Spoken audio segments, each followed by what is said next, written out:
mal nós poderíamos imaginar que nós faríamos essa amizade e teríamos esse filho do nosso cenáculo aqui da Diocese de Montenegro, lá no Paraná. Aí no Paraná, para quem está nos assistindo daí.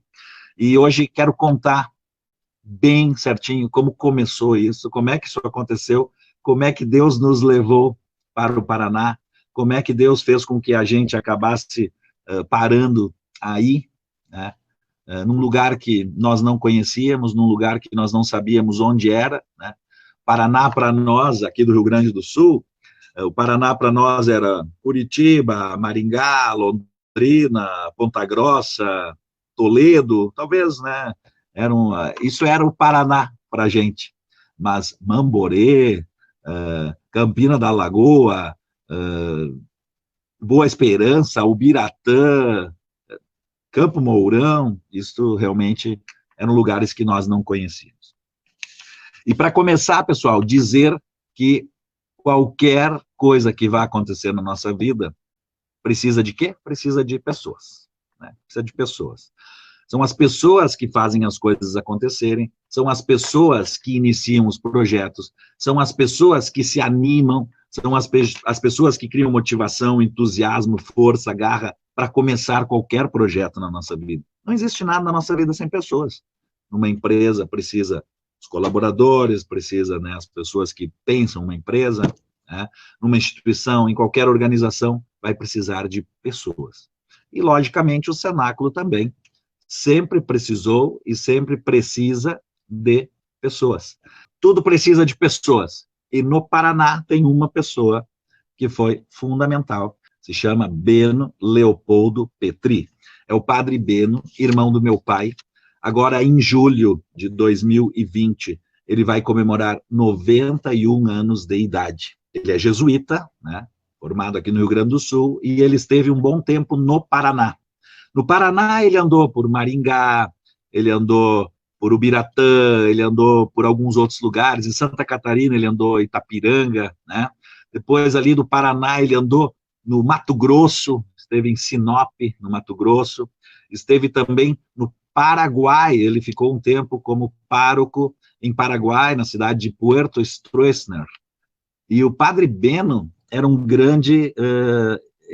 eu sempre brinco com ele que ele era um pouco sacerdote, um pouco presbítero e um pouco engenheiro, porque ele era um padre construtor, construiu muitas obras, muitos salões paroquiais, construiu muitas igrejas, né, no Paraguai, ele construiu essa igreja em Puerto Stroessner, ele sempre tinha essa veia de engenheiro. E ele chegou em Mamborê, e ele ficou em Mamborê entre os anos de 1998 a 2003. Ele ficou 6 anos em Mamborê, né? Então, quando ele estava em Mamborê, no final do ano, nas férias, ele sempre vinha visitar a sua família. O padre, ele não tinha a sua família, então a família que ele sempre visitava eram os seus irmãos, que são todos aqui da região de Montenegro, né?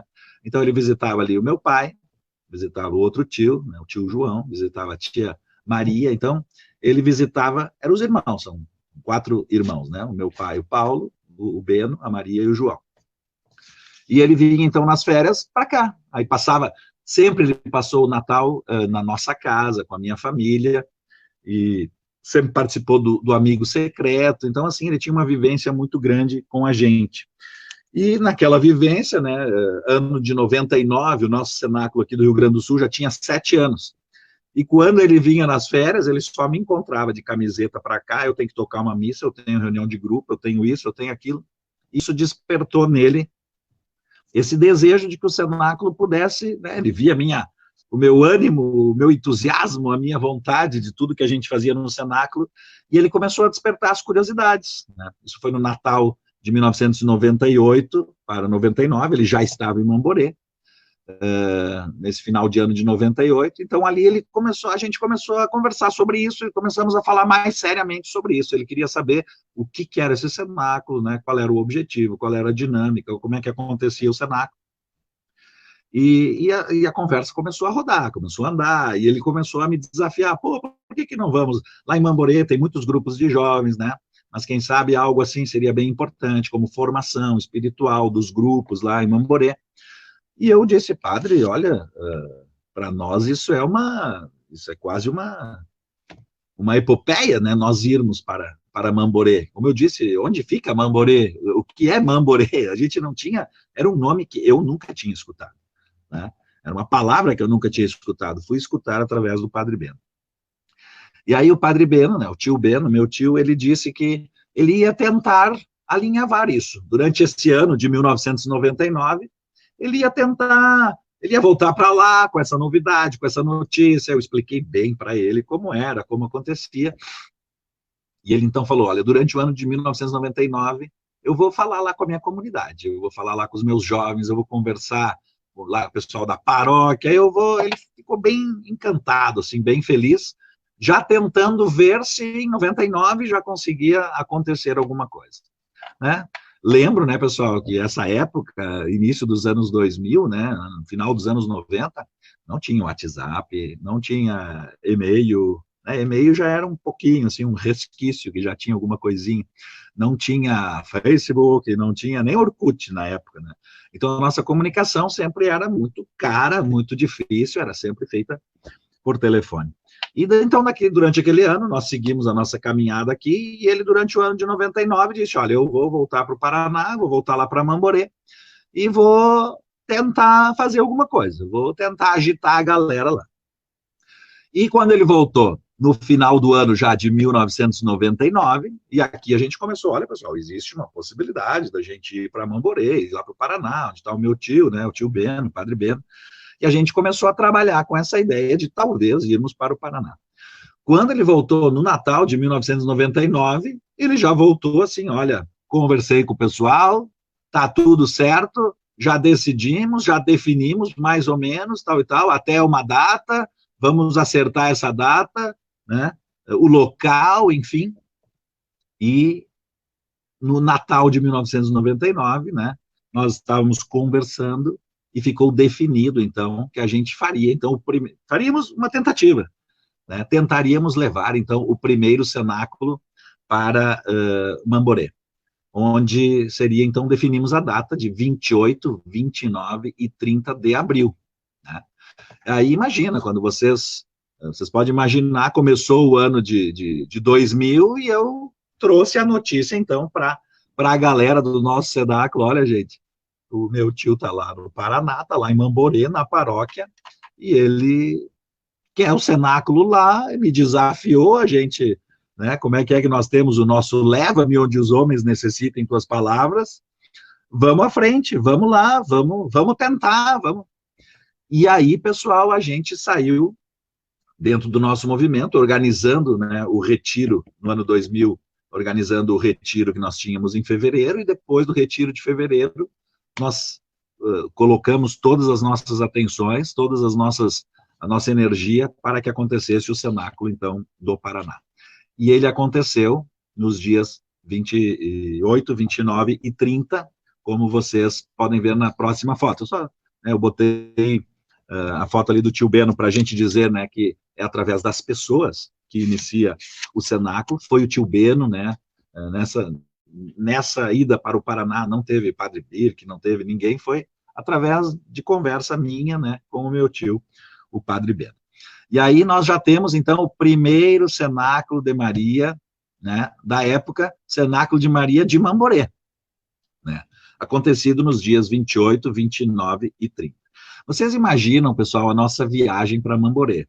A primeira curiosidade: nós nos perdemos, né? Na época, vamos falar de uma época que não tinha o Waze, não tinha Google Maps, né? Era 4 rodas mesmo, guia 4 rodas, era informação, era posto, era perguntar, tal e tal, e nós fomos, gente, hoje a gente faz Mamborê com quase 1.000 quilômetros, né? Na época me parece que foram 1.400 quilômetros, nós erramos a entrada, nós fomos parar em outro lugar, nós tivemos que voltar, a gente perdeu tempo, porque a gente não, realmente, nem os motoristas do ônibus que nós lotamos, né? Nós lotamos o ônibus com toda a equipe de coordenação do primeiro retiro, todos os palestrantes, toda a equipe de apoio, todo mundo, afinal de contas, o pessoal de Mamborê seria apenas os cursistas, né? E conversando assim com o pessoal do Paraná, né, com algumas pessoas, especialmente a Lucianinha, a Lucianona, né, as duas, a gente lembra bem que a Luciane Ribeiro e a Luciane Moraes, a Lucianinha, a Lucianona, né, essa semana, sobre como foi isso, a Luciane Moraes trabalhava na casa paroquial, e ali o Padre Beno, né, também desafiou eles a que conseguissem os cursistas. E eu, quando disse para o Padre Beno, pessoal, e esse curso primeiro, como vários depois, foi no Colégio Rui Barbosa. E eu disse para o Padre Beno um detalhe: Padre Beno, o detalhe mais importante é o seguinte: o cenáculo é a partir de 18 anos. Né? Esse é o detalhe, só existe essa condição, pode ser participante da igreja já ou não, pode ser um jovem ativo ou não, pode, enfim, só uma coisa que a gente pede, né, pela dinâmica do curso, pela questão das palestras, como todo mundo já sabe, né, pelo como é feito o cenáculo, precisava que fosse maior de 18 anos. E eu não sei, pessoal, em que lugar, em que momento que ele não entendeu isso. Não sei em que momento da nossa conversa que ele entendeu que o cenáculo era até 18 anos. Eu não sei qual foi enfim, eu não sei em qual momento que ele não me compreendeu direito, né, e entendeu que então era um curso para jovens, da Pastoral da Juventude, algo assim, até 18 anos. E aí vocês podem ver nessa primeira foto aí, pessoal, tem gurizada de 12, de 13, de 14, de 15, de 16 anos, né? É algo que a gente sempre dá muita risada, assim, a gente sempre tem isso em alta conta, assim, o fato de que nós chegamos lá com a nossa galera toda, com toda a equipe de coordenação, com todos os palestrantes, com toda a equipe de apoio, todo mundo alinhavadinho para fazer o nosso retiro, e a gente chega lá, né? E se fosse aqui na nossa realidade de Rio Grande do Sul, poderíamos dizer, a gente está fazendo um retiro para algumas pessoas que poderiam estar fazendo onda, até 12, 13 anos, e um outro grupo de jovens, adolescentes, pré-adolescentes, até 14, 15, 16, 17 anos. Então, vocês imaginam, quando nós chegamos lá com esse ônibus, vocês imaginam o baque que nós sofremos, o impacto que a gente teve, né? Porque todas as nossas palestras, toda a nossa dinâmica para maiores de 18 anos, então a dinâmica era até 18 anos. Foi algo assim que eu disse, né, eu disse, Padre Beno, essa gurizada aí, Padre Beno, não, mas tu me disse que era até 18 anos. Eu falei, não era isso, era a partir de 18 anos, mas vamos lá.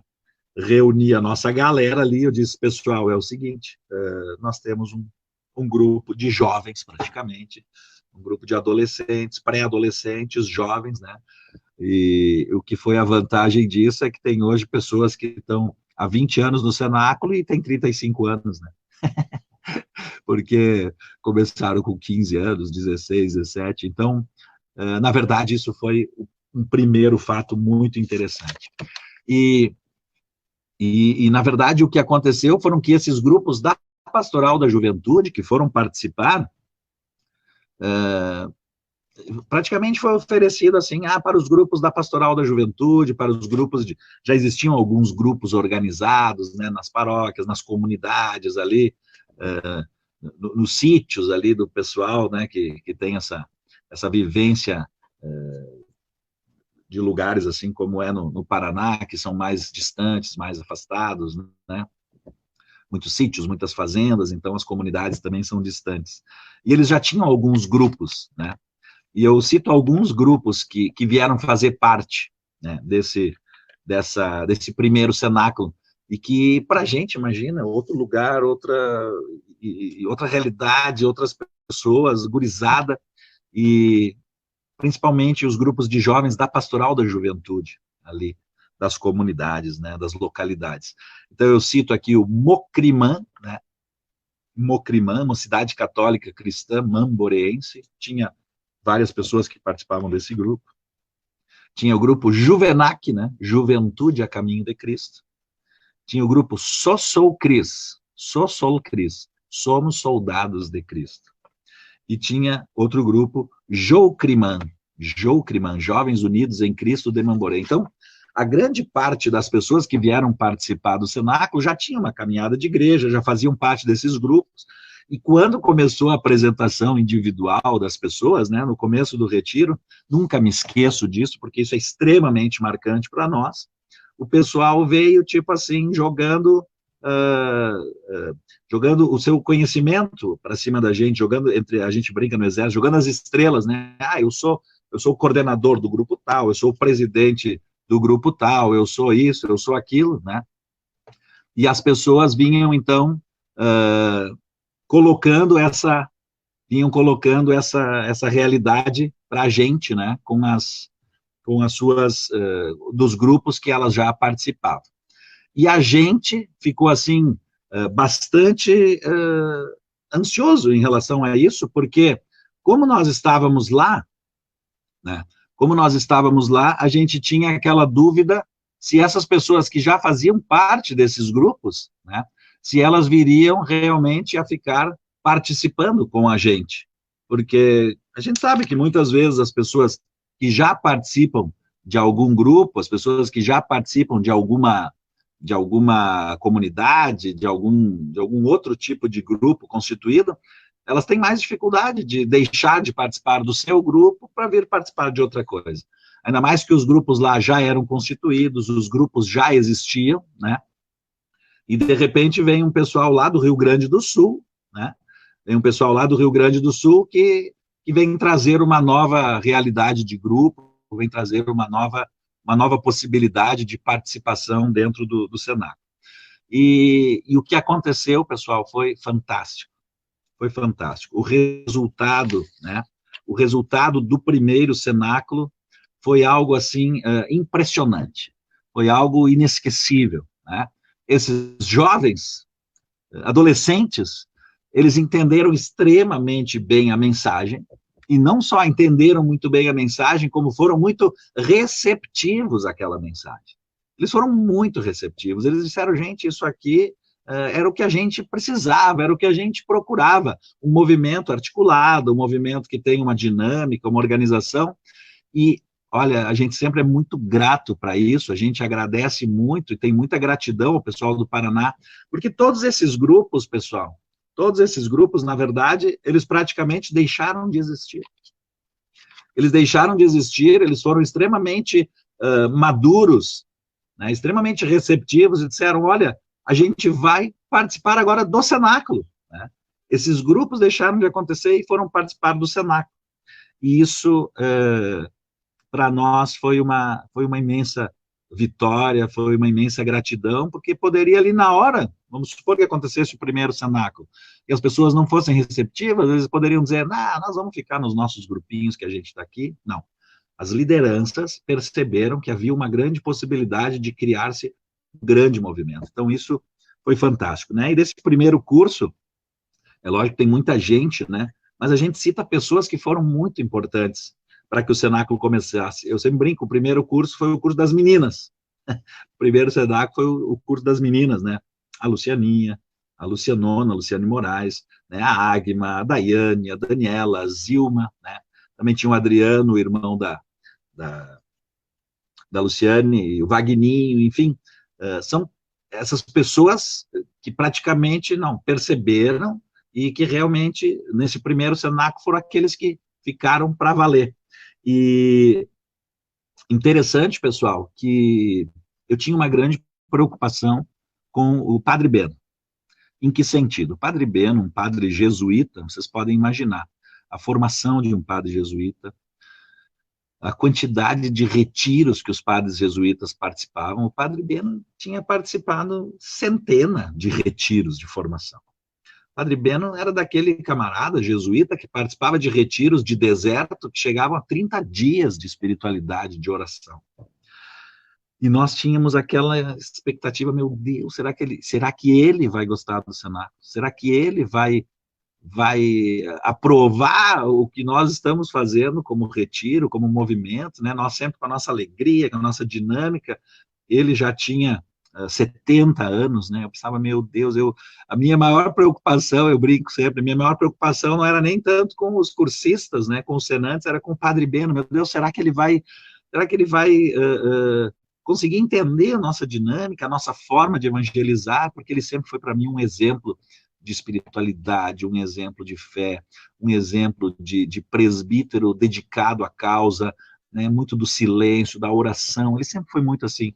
E eu pensava, meu Deus, será que ele vai entender o nosso jeito de evangelizar? Era uma preocupação grande que nós tínhamos. E, pessoal, eu digo para vocês uma coisa incrível, uma coisa fantástica. Quem estava no primeiro retiro lembra. Eu brinco sempre, acho que quem mais aproveitou o primeiro cenáculo foi o Padre Bento. Né? Ele tinha no seu roteiro, ele tinha que fazer as intervenções, né? Quando o diretor espiritual tem que fazer. Gente, talvez uma dezena de vezes que ele teria que fazer a sua intervenção, ele estava chorando. Depois de uma palestra, depois de um depoimento, depois de um testemunho, várias vezes era a hora dele entrar em ação e ele não conseguia falar porque ele estava extremamente emocionado. Eu sempre brinco que foi outro presente que Deus nos deu, foi o retiro do Padre Bento. Né? O quanto ele adorou o cenáculo, o quanto ele se apegou com a dinâmica do cenáculo e o quanto ele vivenciou aquilo. Porque muitas vezes, na hora dele dizer alguma coisa, ele estava chorando. E quem lembra da missa de encerramento do primeiro cenáculo, né, o Padre Bento chorou várias vezes durante a missa de encerramento. Várias vezes. E no final da sua homilia, né, ele não conseguiu praticamente terminar a sua homilia, ele estava naquela emoção toda do retiro, ele estava naquela espiritualidade do retiro. E uma coisa que ele transmitiu para toda a paróquia ali de Mamborê era que ele nunca tinha visto um grupo de pessoas lotar um ônibus, viajar. Nós viajamos, sei lá, 16, 17, 18 horas, andando 1.400, 1.500 quilômetros, porque a gente se perdeu muitas vezes da viagem. Ele nunca tinha visto um grupo, né, de leigos dedicar-se a fazer isso para os seus irmãos. E na missa de encerramento, na sua homilia, ele chorou pelo menos 3 a 4 vezes ainda na missa. E ele disse isso chorando, né, que ele nunca tinha visto isso. E que isso para ele era fantástico, que essas pessoas tinham vindo de lá, e ele destacou, né, que não tinham recebido nenhum real, que pelo contrário tinham pago a sua viagem, tinham pago o seu retiro para que pudessem estar ali. E isto, pessoal, essa notícia se espalhou em Mamborê de uma forma fantástica. E esse primeiro retiro que terminou com as lágrimas do Padre Bento, esse primeiro retiro que terminou com essa emoção de estar acontecendo esse primeiro cenáculo, teve uma outra característica interessante, e eu naquele retiro, quando chegou a minha vez, né, como eu fui o chefe do primeiro cenáculo, quando chegou a minha vez, na missa de encerramento, de dar a minha mensagem, eu contei uma história. Né? Eu achei que seria a melhor forma de falar do cenáculo para quem estava chegando naquela igreja, para quem estava conhecendo, eu contei uma história. E eu vou contar essa história para vocês agora. É a história da barragem. Né? E hoje, nós falamos disso, eu falei disso há 20 anos atrás. E hoje a gente pode imaginar, porque a gente já viu acontecer, né, o rompimento de 2 barragens aí, né? Brumadinho, Mariana, e a gente sabe o estrago que fez, né? Barragem de lama, na verdade, a gente sabe o estrago que fez, a quantidade de pessoas que morreu. E essa história conta que numa cidade havia uma barragem de água, né? E todas as pessoas sabiam que se um dia aquela barragem estourasse, todo mundo teria que sair da cidade o mais rápido possível, porque seria uma tragédia. Né? Então havia na cidade já os planos de evacuação, todo mundo já sabia o que fazer se um dia aquela barragem estourasse. E o que aconteceu? Um dia aquela barragem estourou, barragem de água, e a água começou a inundar, então começaram a sair, né, as pessoas já usando o plano de evacuação, começaram a lotar os ônibus, e os ônibus começaram a ir embora da cidade, né, sabendo que a cidade seria invadida pela água daquela barragem. As pessoas começaram a ir embora de ônibus, se mandar. E lá já tinha o camarada que estava na igreja, Ele dizia, não, eu vou ficar aqui para cuidar da casa de Deus. Mesmo que todos vão embora, eu não vou embora, eu vou ficar aqui para cuidar da casa de Deus. E os ônibus indo embora, e a água vindo, a água vindo. De repente, a água já estava, né, pela metade, assim, da torre, né, e o homem estava ali, né, começaram a vir os botes, começaram a vir os barcos, né, porque os ônibus já não podiam mais sair, já começaram a vir os botes, e o homem estava ali, em cima da torre da igreja, né, a água subindo, todo mundo fugindo com os botes, e o homem dizendo, não, eu não vou abandonar Deus, eu vou ficar aqui para cuidar da casa de Deus, eu não vou abandonar, eu vou ficar aqui. Os botes foram embora, e a água continuou subindo, e aquele homem já estava pendurado lá em cima, na cruz, em cima da torre, e a água subindo, só estava mais a cruz do lado de fora, e ele segurando na cruz, e veio um helicóptero, e jogou para baixo a corda para que ele se pendurasse, né? O pessoal gritou, por favor, se pendure aí no na corda, suba para cá, nós vamos salvar você, tal e tal. E o homem gritou para o helicóptero, não, não, eu não vou, eu vou ficar aqui para cuidar da casa de Deus. O helicóptero foi embora, logicamente, o homem morreu afogado. Quando ele chegou no céu, ele foi cobrar São Pedro. Ele disse, pô, São Pedro, não tem fundamento isso, não tem cabimento isso, né? Todo mundo fugiu da cidade, todo mundo foi embora quando a barragem estourou, né? O único que ficou lá para cuidar da casa de Deus, que fui eu, né? Eu fui o único que morreu. Não deveria ser assim, porque só eu fiquei lá para cuidar da casa de Deus. Por que que eu morri? E aí, Deus olha para ele e diz, olha, todo mundo sabia que se um dia a barragem estourasse, seria trágico, seria terrível. E a barragem estourou. Quando a barragem estourou, eu mandei os ônibus para o senhor embarcar e o senhor não embarcou. A água continuou subindo. Eu mandei os botes, os caicos, os barcos para o pessoal embarcar e fugir. O senhor não entrou no barco. No final, o senhor já estava pendurado lá na cruz e eu mandei um helicóptero com uma corda especialmente para salvar o senhor. E o senhor não se pendurou. Então, diante disso, eu pensei, pois que morra esse cabeça dura que não quer se salvar.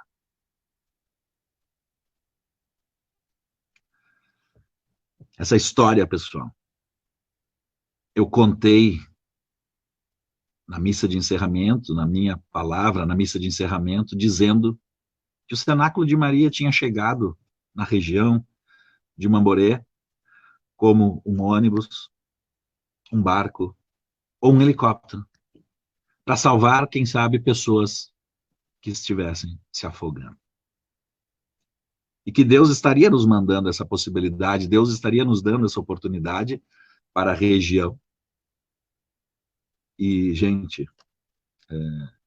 essa palavra, né, nós já falamos disso em outras lives, nem só de pão vive o homem, mas de toda a palavra que sai da boca de Deus, essa palavra caiu no coração das pessoas de Mamboré e da região.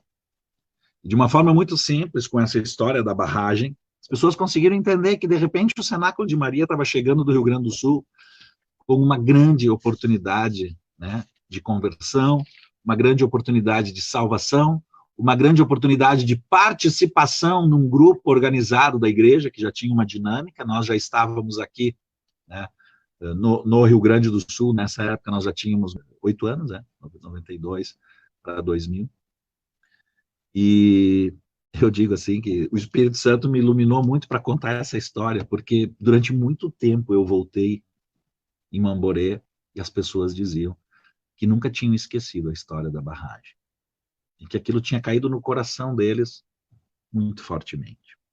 Só que, o que aconteceu? Terminou o primeiro retiro, e os jovens, né, e eu falei lá no retiro, como sempre falei, né, sempre falo, gente, só que assim, ó, vocês são muito bem-vindos, tudo, só que o retiro não é para jovens, é para maiores de 18. E a gente, então, combinou que nós não faríamos o segundo retiro naquele ano, porque esses jovens, né, se os jovens saíssem a convidar, é uma questão lógica, se eles saíssem a convidar, quem eles convidariam? Os seus colegas de aula. sei lá, de 7ª série, 8ª série, primeiro ano do ensino médio, segundo, sei lá, seriam esses, e não era o público que nós queríamos. O cenáculo sempre existiu para público de universitário para cima, né? Na idade, 18 anos para cima, pela dinâmica das palestras, pela dinâmica do encontro. Então, nós dissemos, gente, nós vamos dar o tempo para vocês se encontrarem, se alinharem, verem se é isso que vocês querem mesmo, verem se como vocês vão fazer e saírem a convidar, então, as pessoas para o segundo cenáculo.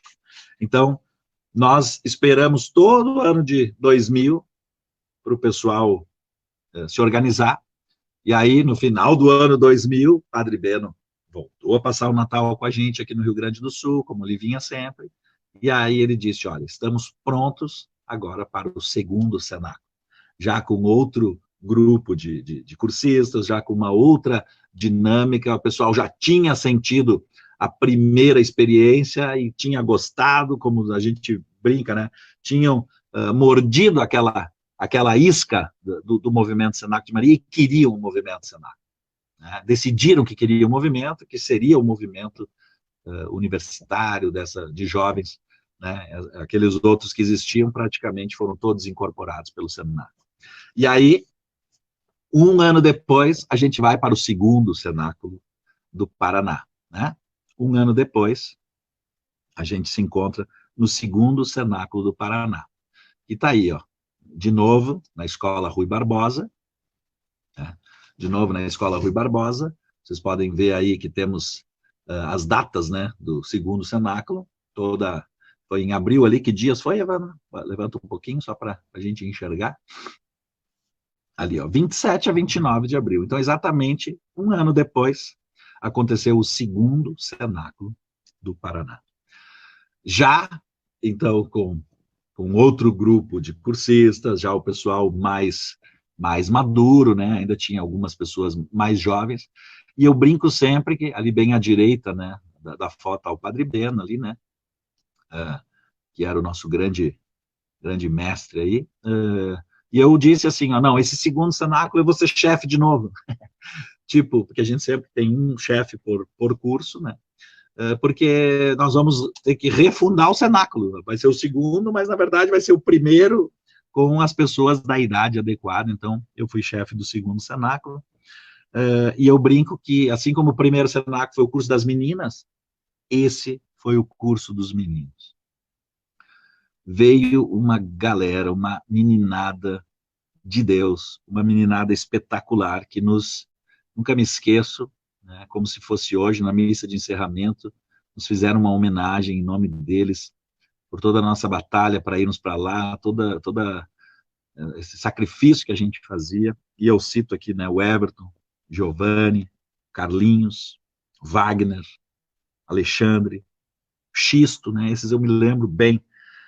Essa meninada tocou o nosso coração muito fortemente com as suas palavras de gratidão, porque eles também nunca tinham visto isso, né? Padre Beno sempre dizia isso, e eles nunca tinham visto isso, de um grupo sair aqui do Rio Grande do Sul para ir para lá, evangelizar, viajar uma noite toda, pagar a sua viagem, pagar o seu retiro, né? E nessa época já também, vocês pensam o seguinte, isso era uma escola, né? Era uma escola, Escola Rui Barbosa. A escola tinha aula até às 5 e pouco da tarde. As crianças, né? Os adolescentes, os jovens estavam na escola, e o curso começava às 6h30, 7 horas, normal. Entre 5h30 e 6h30, 7 horas, a escola era transformada num retiro, uma casa de retiros.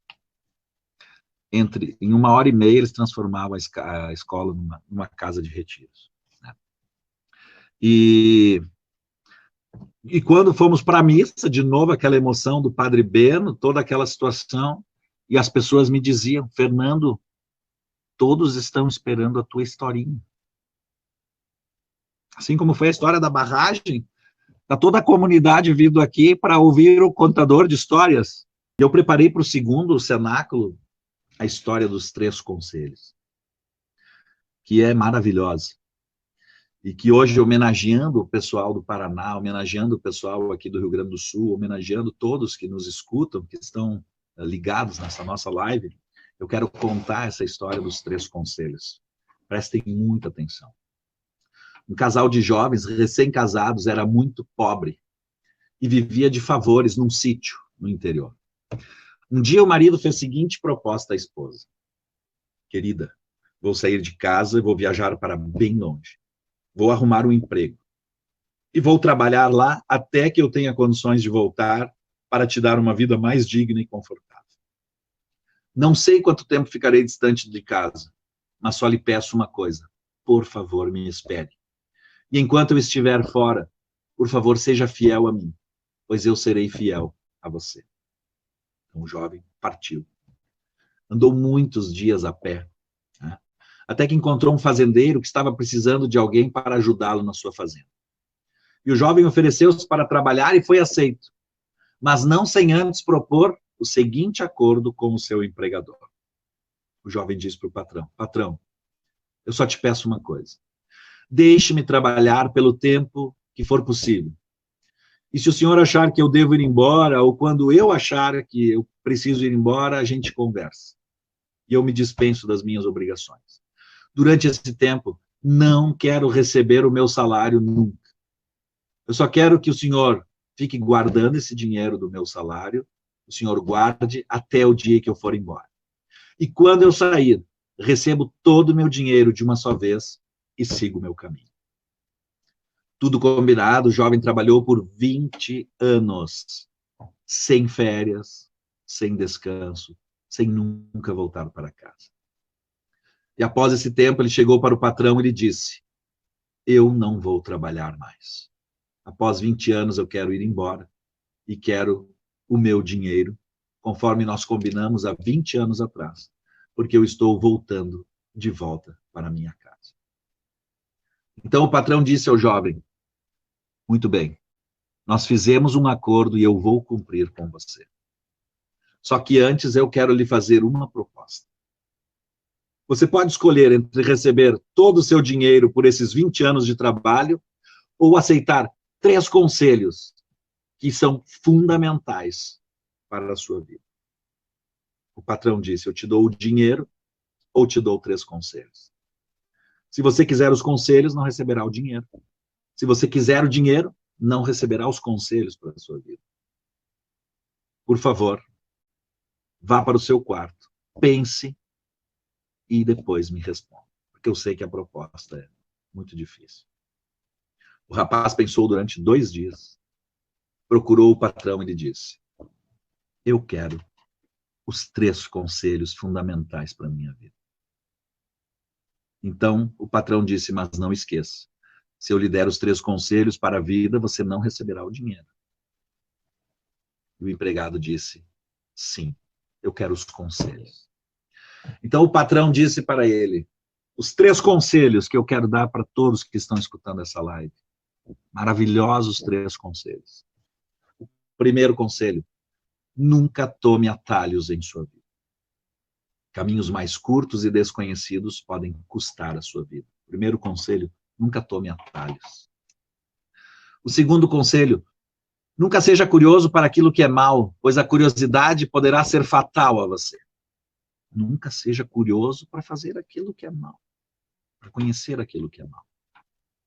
E o terceiro conselho: jamais tome decisões em momentos de ódio e de dor, pois você poderá se arrepender para sempre e ser tarde demais. Terceiro conselho: jamais tome decisões em momentos de ódio e momentos de dor. Após dar os 3 conselhos, o patrão lhe disse: agora você tem 3 conselhos e tem aqui 3 pães também para comer. 2 você pode comer durante a viagem, mas o terceiro você deve comer somente com a sua esposa quando já tiver chegado em casa. E assim o rapaz partiu, deixando a fazenda.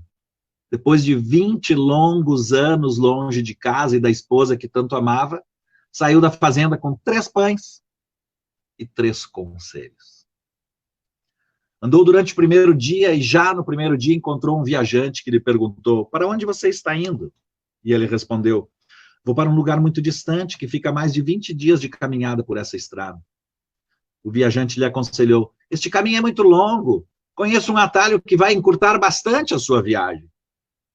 O rapaz ficou muito contente e começou a seguir pelo atalho, quando se lembrou do primeiro conselho do seu patrão: nunca tome atalhos em sua vida. Então voltou e seguiu pelo seu próprio caminho, sem pegar atalhos. E dias depois soube que aquele era um ladrão que fazia uma emboscada para roubar as pessoas. Após alguns dias de viagem, achou uma pensão na beira da estrada e, muito cansado, se hospedou ali. De madrugada, ele acordou assustado com gritos estarrecedores. Levantou-se rapidamente, sem saber de onde vinham os gritos e do que se tratava. Quando foi sair do quarto para ver o que estava acontecendo lá fora com aqueles gritos, lembrou-se do segundo conselho: nunca seja curioso para aquilo que é mal. Então, voltou, deitou-se e dormiu. Ao amanhecer, o dono da hospedagem lhe perguntou se não havia ouvido gritos durante a noite. E ele disse que sim. E o hospedeiro lhe questionou: mas você não ficou curioso para ver o que era? E ele falou: até fiquei curioso, mas eu lembrei de um conselho que eu tinha recebido e não saí, fiquei dentro de casa, né? O conselho é: nunca seja curioso para aquilo que é mal. E então o hospedeiro lhe falou: você é o único hóspede que está saindo daqui vivo, pois temos um vizinho maluco que de vez em quando grita à noite, e quando o hóspede sai na rua para ver o que está acontecendo, ele o mata. O segundo conselho, de novo, lhe salvou a vida. O rapaz seguiu sua longa jornada, ansioso por chegar em casa, e depois de muitos dias e muitas noites de caminhada, já ao entardecer, avistou a sua casa e viu entre as árvores a fumaça saindo da chaminé. Andou um pouco mais e logo notou entre os arbustos a silhueta da sua esposa. O dia estava escurecendo e ele viu que a sua mulher não estava só. Andou mais um pouco e percebeu que havia um homem perto dela, estava com a cabeça entre as suas pernas e ela estava acariciando os seus cabelos. Ao presenciar aquela cena, o seu coração queimou-se de ódio e amargura e ele decidiu ir ao encontro dos dois para matá-los sem piedade. Respirou fundo, apressou os passos, quando lembrou-se do terceiro conselho: jamais tome decisões em momentos de ódio ou de dor. Então parou, refletiu, resolveu dormir aquela noite ali mesmo, fora de casa, e tomar uma decisão no dia seguinte, já de cabeça mais fria. Ao amanhecer pensou: não vou matar minha esposa e o seu amante. Voltarei para o meu patrão, lhe pedirei que me aceite de volta e vou ficar o resto da vida com aquele meu patrão. Mas antes, quero dizer à minha mulher que ela saiba que eu sempre fui fiel a ela e ela está hoje com outro homem. Então ele dirigiu-se à porta da casa e bateu. Quando a sua esposa apareceu, logo reconheceu o marido, atirou-se no seu pescoço e abraçou afetuosamente. E ele tentou afastá-la, mas não conseguiu. E com lágrimas nos olhos, ele disse a ela: eu fui fiel a você todos esses 20 anos e você me traiu. Ela, espantada, respondeu: como? Eu jamais te traí, muito pelo contrário, esperei você durante esses 20 anos.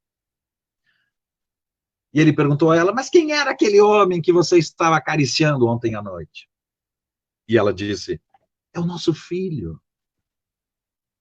Quando você foi embora, eu descobri que estava grávida. E hoje ele já está com quase 20 anos de idade e venha conhecer o seu filho. Então ele entrou, conheceu seu filho, se abraçaram, ele contou toda aquela história, enquanto a esposa preparava o café. Quando sentaram para tomar o café, ele lembrou daquele último pãozinho que tinham dito: coma só na sua casa com a sua esposa. Ele foi lá, pegou o pãozinho que tinha sobrado, agradeceram, e ele abriu o último pão, e ao partir o pão, ali dentro estava todo o seu dinheiro pelo trabalho de 20 anos.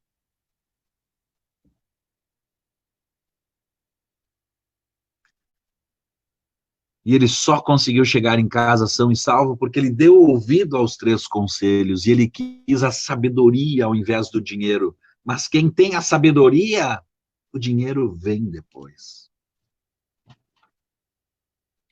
Você não pode colocar o dinheiro à frente de todas as coisas, porque você será enganado por isso.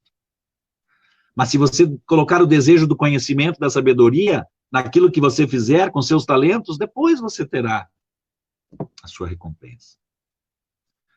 E eu contei essa história na missa de encerramento do 2º cenáculo. E essa história também ecoou, ficou ecoando muito tempo junto ao pessoal do Paraná. E eu digo sempre, com a história da barragem, com a história dos 3 conselhos, com a presença do Padre Beno, com o carinho do Padre Beno pelo movimento, pela dinâmica por nós, pelo carinho que as pessoas tinham pego o cenáculo, o nosso cenáculo começou triunfalmente em Mamborê e região. E foi como se diz, né, amor à primeira vista. Dos paranaenses por nós, de nós pelos paranaenses, da comunidade pelo cenáculo. O 3º cenáculo de Mamborê aconteceu em 2001, em outubro, porque daí os cenáculos do Paraná ficaram sempre para abril e outubro. Nós aqui na Diocese de Montenegro, fevereiro, maio e agosto, o reencontro em novembro, os cenáculos do Paraná em abril e outubro, para que a gente pudesse participar. E aí já era o 3º cenáculo, 12, 13 e 14 de outubro de 2001, né? E desse 3º cenáculo eu destaco a Iraci e o Vladimir, né, que já eram grandes apoiadores do Padre Beno na pastoral familiar. E aí, pessoal, passados os 3 primeiros retiros, né, no ano de 2002, o nosso movimento aqui da Diocese de Montenegro, nós começamos a fazer viagens de férias, onde nós ficávamos juntos. A gente se amava tanto, a gente se gostava tanto, que a gente começou a fazer férias juntos. Fizemos 7 viagens de férias espetaculares. E na primeira viagem que a gente fez, que nós fomos aí para Aparecida, né, fomos para a Canção Nova, fomos para a Rede Vida de televisão, fomos para o Rio de Janeiro, fizemos uma bela viagem. No caminho, nós passamos no Paraná, em Mamborê, e fizemos lá, em janeiro de 2002, né, nós fizemos o primeiro curso de dirigentes para o pessoal do Paraná. A gente incluiu na nossa viagem de férias uma passada no Paraná, para começarmos a fazer o quê? Para começarmos já a fazer um dirigentes. Até ali toda a equipe era somente de Montenegro, né? Todas as funções, ônibus lotado, né? E nós começamos a formar as pessoas dali, fazer o curso de dirigentes, e começamos a dizer para ela que aos poucos, depois, com o tempo, né, eles mesmos iriam assumindo as funções dentro do grupo. E 2001, né, aconteceu o 3º, 2002, então, o curso de dirigentes, junto com as nossas férias, e aí o nosso grande convite era para a festa de 10 anos do Cenáculo de Maria do Rio Grande do Sul, aqui de Montenegro, que foi no ginásio Azulão, em Montenegro, e a gente contou com a presença do pessoal do Paraná. Então, 2 anos depois do primeiro cenáculo, em abril de 2002, quando nós fechamos 10 anos, o que aconteceu? O pessoal do Paraná entrou no ônibus para vir para Montenegro, para dizer, cara, vamos lá para Montenegro, ver se tudo isso é verdade, se eles existem mesmo, se isso tudo acontece lá, né? E aí eu mostro para vocês 2 fotos do público na nossa grande festa de 10 anos, né? Entre os quais está o pessoal do Paraná, são muitas fotos que eu tenho um book só dos 10 anos, né? Ali já está o Padre Beno, né? Com o Felipe, Ana Paula, né? Eu. E aí, né, as arquibancadas do ginásio lotadas na nossa festa de 10 anos. E a gente, nessa festa, recebeu a presença do pessoal do Paraná. Então, eles chegaram a lotar um ônibus e disseram, ó, vamos lá no Rio Grande do Sul agora, ver se eles existem mesmo, se é de verdade, né, se tem lugar lá, o que é o Cenáculo de Montenegro. E essa festa dos 10 anos foi um grande incentivo também para o Cenáculo do Paraná. As pessoas vieram com um ônibus cheio do Paraná, né, e ficaram aqui nas casas dos nossos senantes, então o vínculo de amizade foi crescendo. E 3 semanas depois dessa festa, já teria o 4º cenáculo de Mamboré. Aí já o 4º cenáculo, né, de Mamborê, 26 a 28 de abril, né, de 2002. Então, no quarto cenáculo, né, para destacar assim um pouco, o Isaquiel, o Chico, Marquinho, a Jussara, a dona Neuza, né, e o Adilson foi o chefe desse curso aí. Tá? O quinto cenáculo, conduzido pelo Gastão, né. Dizer para vocês quem foram as pessoas daqui do Rio Grande do Sul que coordenaram o retiro, né? Então, depois do Jair teve o Dionísio, a Ledi e o Logério. Foram os 10 senantes gaúchos que coordenaram os 10 primeiros retiros do Paraná. Depois, né, a partir do 11º, seguiu-se, né, a Agma, a Luciane Moraes, o Everton, o Chico, a Lucianinha, o Isaquiel, a Iraci, o Vladimir, o Zé Fogaça, a Jussara, a Belinha, a Veridiana, a Leonirdes, a Renata, a Selma, o Guilherme, a Leonira, o Thiago, o Roque, o Zé Carlos Schmidt, a Derli, a Emily, o Neivaldo, a Semi e a Bernadette, que foi do 35º.